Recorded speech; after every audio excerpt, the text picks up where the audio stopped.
Somewhere in a police building a long way from Larrimah, a detective sits at his desk with a pair of headphones on. He's desperately trying to save a bit of Tim Tam that's fallen into his cup of tea. Paddy Moriarty has been gone for months. The expansive search is over. The helicopters have flown home, the divers have dried off, and the case that the whole country was talking about at Christmas has settled into a slow, unglamorous grind. Despite what true crime documentaries would have you believe, this is the real face of investigative work. Sifting through statements, poring over timelines, and trying to stay sane while reviewing copious amounts of audio. You see, some weeks after Paddy vanished, the police had gone quietly into a house in Larrimah and hidden a listening device. And ever since, it's been recording. There's hours of it. Most of it is absolutely nothing at all. The ordinary noise of an old man alone, occasionally muttering to himself, pottering about the place. The strumming on an old guitar. And plenty of conversation with his dog. You could lose your mind listening to it, but the detectives take shifts and don't complain, because they know just how important this could be. And, sadly, compared to the odds of finding Paddy now, and his dog, in the vastness of the territory, something showing up on this audio is a comparative sure thing. And as the detective stands to roll his shoulders, stretch his back, the third time he's completed this short exercise routine this afternoon, he hears it. He stops, rewinds and listens again. He puts his cup of tea down and leans in. He pulls the headphones off and he calls across the office to a colleague. "You need to hear this," he says. And so the other detective comes over, takes the headset from him. And the first detective sees on his colleague's face the same thing that he felt 30 seconds ago. It's a stillness, a small electric quiet of two coppers realising that the thing they've been chasing for months might have just jumped straight out of those headphones. In among the singing, in among the strange yodeling and rambling and the songs with no name that he's strumming on his guitar, there's a voice.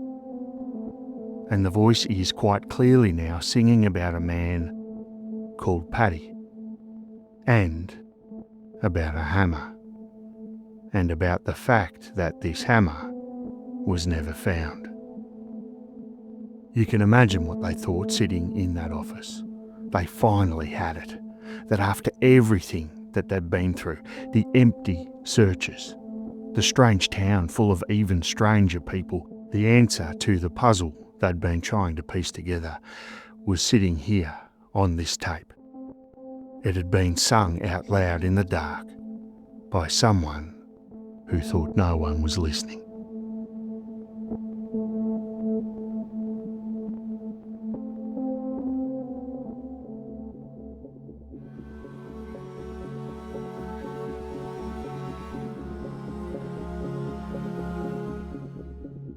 G'day, I'm your storyteller, Mark. And this is Struth, and part 2 of our investigation into the disappearance of Paddy Moriarty and his dog, Kylie. This episode is a request from Sarah in the Spotify comments and also Trish over on the Facebook group. So thank you both so much for reaching out. And another bit of news for you this week before we get into the story. In addition to being on Patreon, Struth Premium is now also available on Apple Podcasts. So if you'd like early, ad-free access to our regular feed and a bonus case each week, you can find us on either of those. There'll be links in the show notes. But back to the important stuff. And here is where we left our story.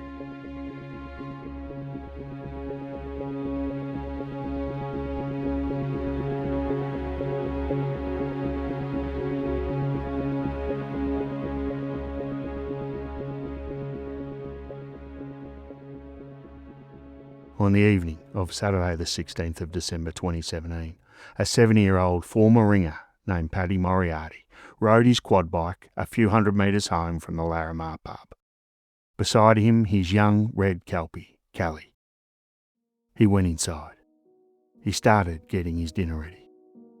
And somewhere in the next few hours before he had a chance to eat that dinner, he and his dog walked out of that house and off the face of the earth. No body has been found, no dog, no blood, no weapon. And both of his hats mysteriously were left behind in a house belonging to a man who never went bareheaded in his life. And in this episode, the rest of the world comes to Larrimah. The police, the searchers, the lawyers, and eventually a coroner. And this is the part where they try to find the truth. We'll see if we can do a better job than they did.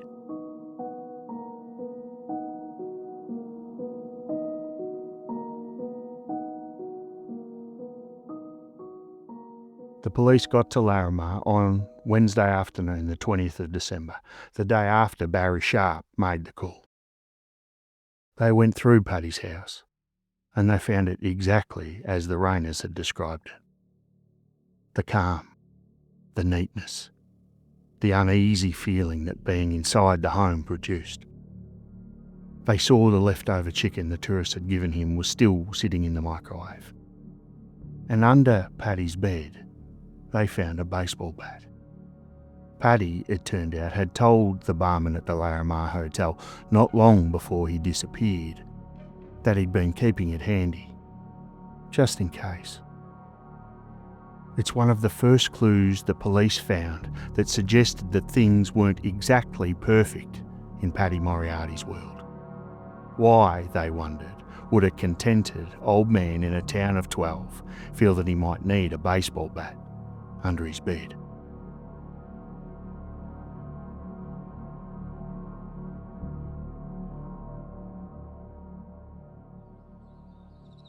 At first, the search was very much a rescue. The working theory was the hopeful one, that Paddy, 70 years old with a crook heart, had taken Kylie for a walk in the heat and collapsed somewhere out in the scrub. And so that's where they started. Close. A search team came down from Darwin, which is 500 kilometres to the north. They worked on foot and on motorbikes with a helicopter overhead. They combed the ground where a man on a walk might plausibly have gone. The roads, the tracks, the country 20 metres back on either side. They covered around 2 square kilometres. The medical advice was blunt. In that heat, a man in Paddy's condition would not have lasted more than a few days. And the clock quickly ran out. And so at midday on Saturday the 23rd of December, a week after he was last seen, the search for a living Paddy Moriarty was suspended. And the thinking changed. Apart from not finding any trace of Paddy, the hopeful theory had another problem. Kylie. If Paddy had collapsed on a walk because of his heart or due to some other medical condition, he might not have been found out here in the vastness of the scrub. Kylie, however, should have come home at some stage, or stayed with him and barked her head off when searchers were nearby, or even turned up somewhere, starving, dehydrated.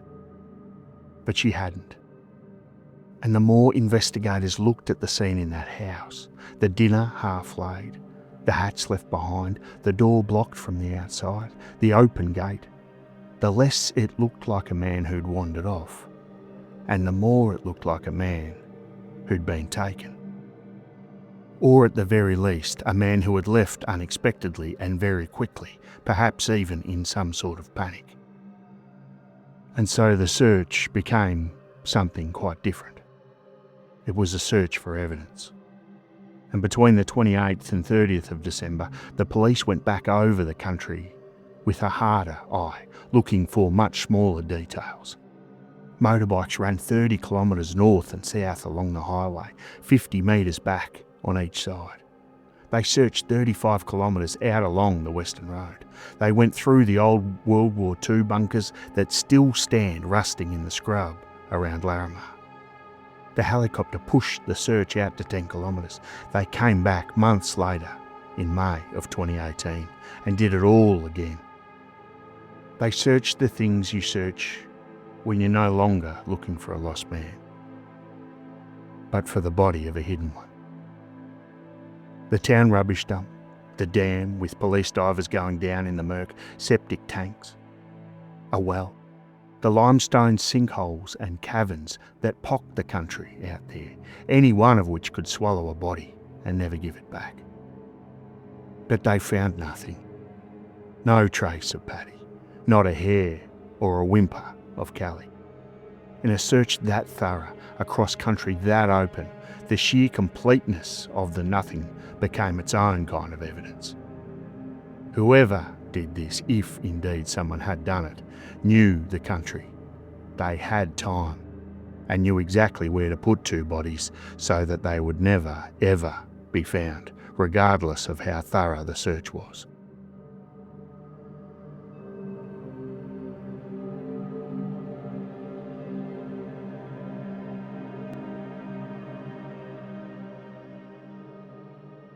The investigation was led by a major crime detective named Matt Allen, and it was not a small thing. By the end, the investigation filled 5 binder folders and ran to more than 110 witness statements, in a town, remember, with just a dozen residents.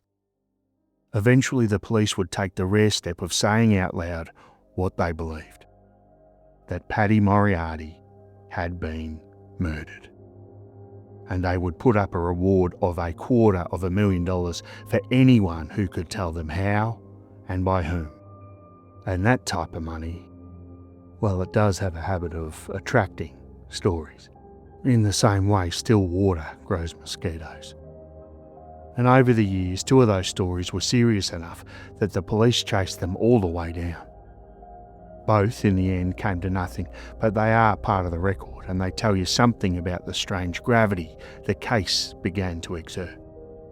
The first came from a man named Wayne Ledwidge. In 2019, he gave police a statement about something he said he'd witnessed back in late 2017 at the government offices in Katherine.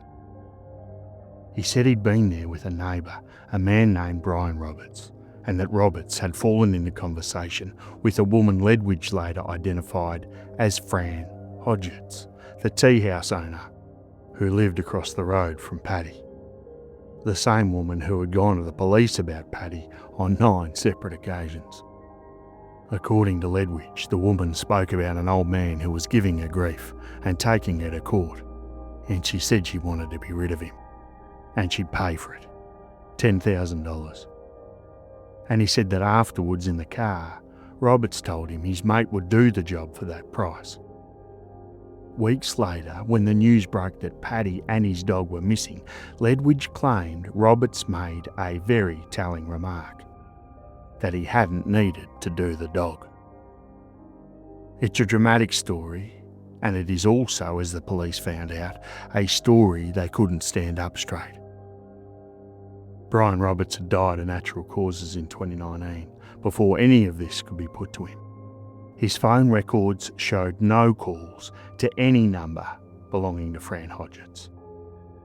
In addition, the phone data that was collected by police placed both Ledwidge and Roberts at or north of Katherine on the crucial nights.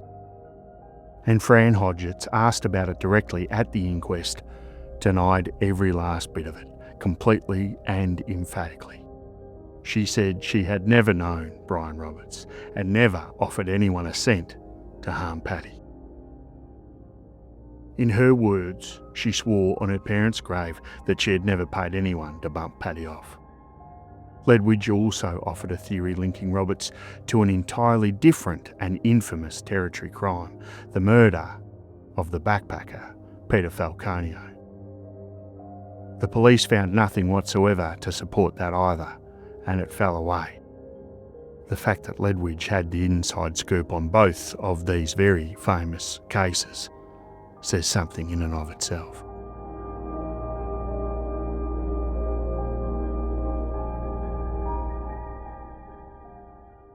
The second story was stranger still. A truck driver named Michael Panqui came to police in 2018 with an account he said he'd heard from a workmate over drinks in Broome, in northern Western Australia. The workmate, he said, had claimed that he and a friend had picked up Paddy and the dog, driven them to a quarry near Mataranka, and that the friend had shot Paddy and then shot Kylie, and buried the two of them together in a grave dug in advance. The dog laid on top of the man.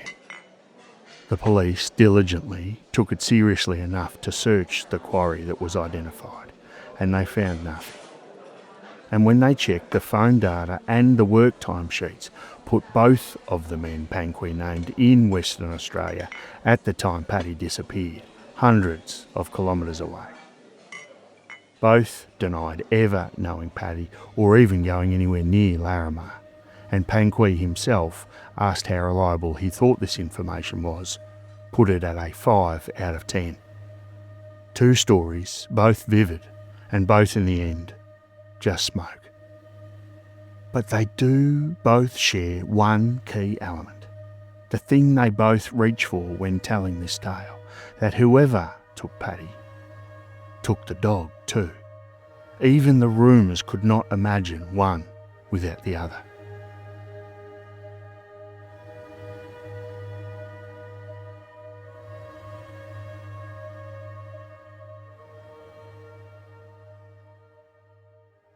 And now we come back to that little bungalow and the voice singing in the dark. And this is the part of the story I want to walk through slowly and carefully, because it involves a living man who has never been charged with any crime, and fairness demands that we get this exactly right. And so here are the established facts. On the 28th of December 2017, less than 2 weeks after Paddy vanished, police obtained a warrant from the Supreme Court to install a covert listening device. They placed it in the residence of Owen Laurie, the gardener and caretaker who arrived in Larrimah a few months earlier to look after the property across the road from Paddy's. Owen Laurie was, by the time he reached Larrimah, a man in his early 70s, who had lived the kind of hard, itinerant working life the outback used to be full of. Railways, timber, the mines. But the detail, the retellings of this case always mention, the one that gives him a folkloric edge, was that somewhere back along the way, he was said to have been a tent boxer. If you're not Australian or not old enough to know what this means, it takes a bit of explaining, because tent boxing is one of those strange institutions that has very nearly vanished. For the best part of a century, travelling boxing troupes were a fixture of the Australian show circuit. They'd roll into country towns with the rest of the sideshow, set up a canvas tent, and line their fighters up on a board out the front. A showman, the spruiker, would bang a drum and work the crowd, daring local lads to climb up and have a go. If they lasted a few rounds against one of the troupe's boxers, they'd win a small purse, a few quid, and perhaps some bragging rights. Some of the finest fighters this country ever produced came up through these tents. It was very dangerous work, and by the 1970s it had been banned or squeezed out of existence almost everywhere. But by that time it had bred many hard men, and Owen Laurie, according to legend, was one of them. The device in his house recorded on and off for months, and most of what it was recorded was pretty boring. The sounds of an old man living alone. He sang to himself, sang to his dog, Ruby, strummed his guitar, yodeled, muttered. Hours of it. The ordinary, perhaps melancholy noise of a man alone in his autumn years. But scattered through those hours were fragments of something else. Something that the two detectives we spoke about in the opener heard on those headphones. And in April of 2022, 8 of the clips that they heard were played aloud at the coronial inquest, each one painstakingly transcribed, because the recordings are slurred and hard to make out at times. The fragments circle again and again around the same handful of images. A claw hammer, a blow to the head, and a man named Paddy. In the recordings, a voice sings about having killerated old Paddy. Killerated. Struck him on the head, the voice said, and killerated him. There's a line in there about smacking him with a claw hammer. And there's one fragment the investigators find especially chilling. A line that runs more or less as follows. Well, they didn't find the hammer, so they can't get me for anything. And that, dear listeners, is the closest thing to a confession in this entire case. A voice, alone in the dark, singing about a hammer and a dead man, and the fact that the weapon was never found. It's incredibly important to add, though, that when those recordings were played at the inquest, when Owen Laurie was asked directly about them, he said that the voice was not his. And after the first couple of clips were played, he declined to answer any further questions, exercising his right not to say anything that might incriminate him. There is no direct evidence, of course, that the voice recorded in his house was Owen Laurie. He was never charged, he was never convicted of anything. The recordings, as we'll see, were not enough to take to court.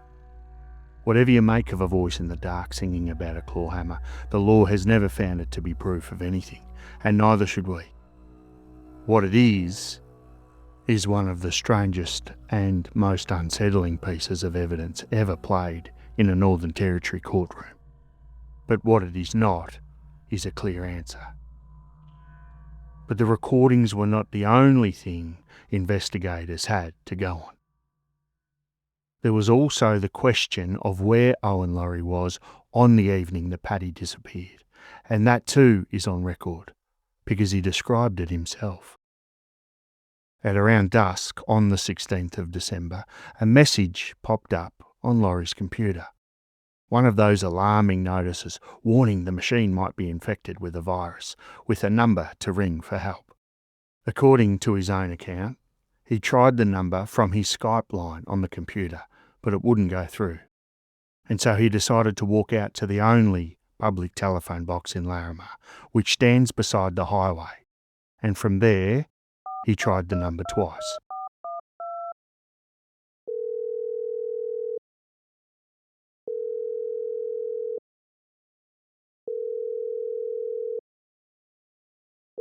The phone records fixed those two calls exactly, 6:30 and 6:31.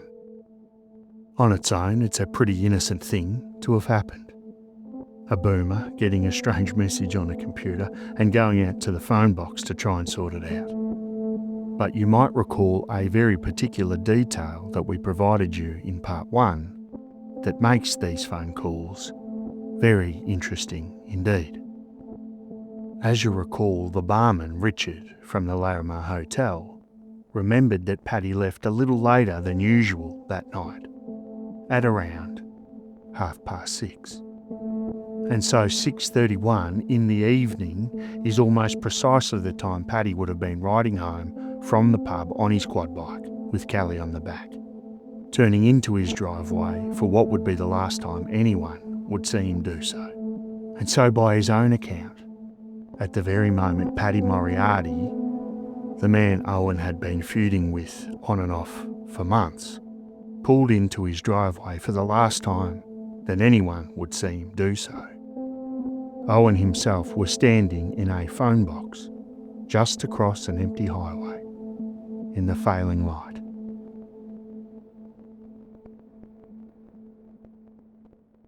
Again though, frustratingly, this is just another piece of circumstantial evidence that suggests a hell of a lot, but proves very little. And the other thing to remember about this potential incident is that we know that Paddy did make it home. He did go inside and settle himself for dinner. In the end, the only forum that ever publicly weighed all of this was a coronial inquest, presided over by the Northern Territory coroner, Judge Greg Kavanagh. It sat in two halves, 4 years apart. The first sitting was in June of 2018, only 6 months after Paddy vanished, and it happened that early for a sad but very practical reason. Larrimah is a town of old people, and the coroner wanted their evidence recorded while they were still alive to give it. And so 9 of the residents came and sat in a courtroom and told what they knew, alongside the officers who'd run the investigation and the search, and the woman who'd given Paddy the dog. Then there was a long wait while the police worked, and the inquest resumed in April of 2022 to hear those recordings and the 2 later allegations that we've covered in this episode, and to let the coroner reach his findings about what it all meant. It was, as it happened, the last case Greg Kavanagh would hear before he retired. Nearly 40 years on the bench, and he finished in Larrimah. And when he handed down his findings on the 7th of April 2022, he set out what he believed had happened, as far as the evidence allowed. Paddy had ridden home from the pub. He'd gone inside, put the chicken in the microwave, his wallet on the table, and his hat in its place. He'd put the biscuits in the dog's bowl and taken his own dinner out of the freezer. And then, the coroner found, he had gone back outside with his dog into the evening. Where he went, the coroner wrote, and why he went out there is no evidence to say. But he did note, suggestively, that there were new plants in Fran's garden, the garden that was tended to by Owen Laurie. He also suggested that these plants might have drawn a man like Paddy out into the dark. And then the coroner wrote the sentence that became the headline. He found that, in his opinion, Paddy was killed, and that he was killed in the context of, and likely because of, a long and bitter feud he'd had with his nearest neighbour. He found that Paddy had most likely died that very night, the 16th of December. But, and this is the crucial thing, the coroner also wrote that the cause of death could not be determined. There was no body to tell him how Paddy died. And the law that governs coroners in the Territory is strict on one point. A coroner is expressly forbidden from framing his findings so as to suggest that any particular person is guilty of a criminal offence. So Kavanagh could say that he believed Paddy was murdered. He could say it grew out of the feud. What he could not do was to name a killer. And instead he did the only thing left. He referred the matter to the Commissioner of Police and to the Director of Public Prosecutions, with his belief that offences had been committed. He had said the word out loud, murder, and then he handed it on and hoped that someone, with powers he didn't have, might finish it. And so the file went to the Director of Public Prosecutions in September of 2022. And the case did the thing that has defined it from the very beginning. It went quiet. And for nearly 2 years, nothing. And then in June of 2024, the DPP gave its answer, and the answer came in 2 flat sentences. There was insufficient evidence to make out a charge against any person in relation to the disappearance of Paddy Moriarty, and no further comment would be provided. And so that was it. After the searches, the divers, the helicopter, the 110 statements, the 5 binders full of evidence, the listening devices, the inquest, the coroner saying the M word out loud, after all of it, insufficient evidence. No charge against anyone. It's important to know that this is not the same as saying nothing happened. A coroner works to one standard. What he believes on the balance of probabilities is more likely than not. A criminal prosecution, though, works to another, far higher standard. Proof beyond reasonable doubt. enough to satisfy 12 jurors that there is no other sensible explanation. And the brutal arithmetic of the Paddy Moriarty case is that it has almost nothing to offer that higher standard. No body, no weapon, not even a claw hammer. No forensic evidence either, no crime scene, because there is no scene. And a covert recording of a man singing in the dark, slurred and rambling and contested, which the man says is not even him, is a very long way from proof beyond reasonable doubt. A clever defence would barely have to break a sweat. And so the gap sits there, and it may sit there forever. A coroner who is sure a man was murdered, and a prosecutor who cannot prove who did it. And in between the two, the empty space where an answer should be. The case has not been closed. The police say the investigation is ongoing. The $250,000 award still stands, waiting for the one person who knows something to decide to spill the beans. But the people who might know are old and getting older, and some of them are already gone. And for every year that passes, the bush settles a little more firmly over whatever it's hiding.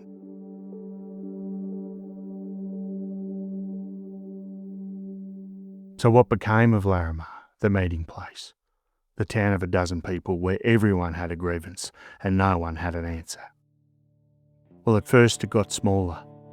Barry Sharp, the publican, Paddy's mate, the man who made the call to the police, died of cancer 2 years after Paddy vanished. And they buried him out in the bush at Larrimah, in the town that he loved. And others have died since. The Pink Pub, though, has changed hands, a young couple from the Czech Republic. Some new life. They even had Larrimah's first kid in decades. And in 2024, Paddy's old house, the top of the town, the disused service station where he kept everything so carefully in its place, was sold at a roadside auction for $32,000.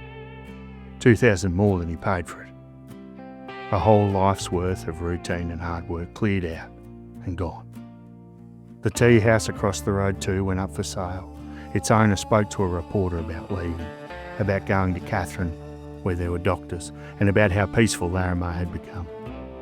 It's never been so quiet here, Fran said. It's beautiful. The wider world could not get enough of it.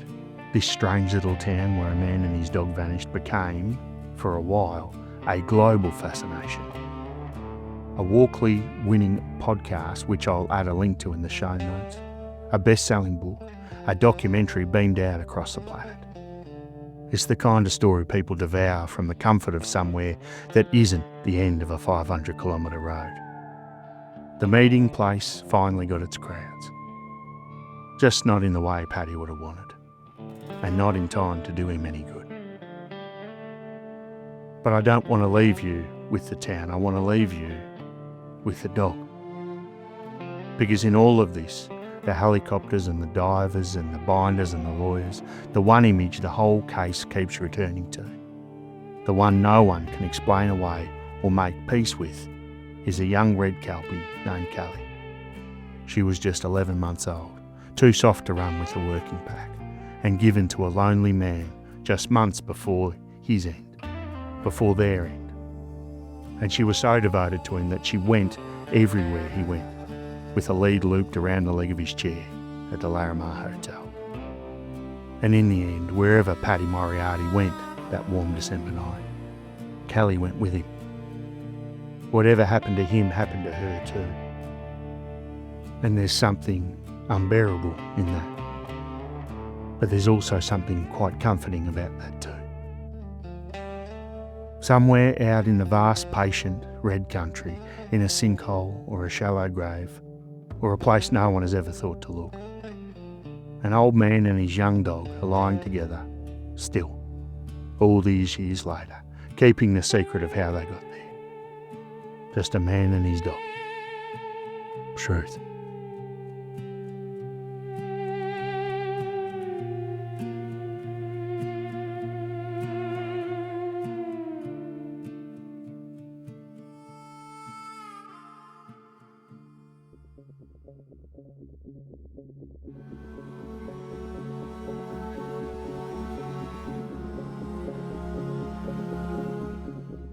Thanks again for listening to Struth.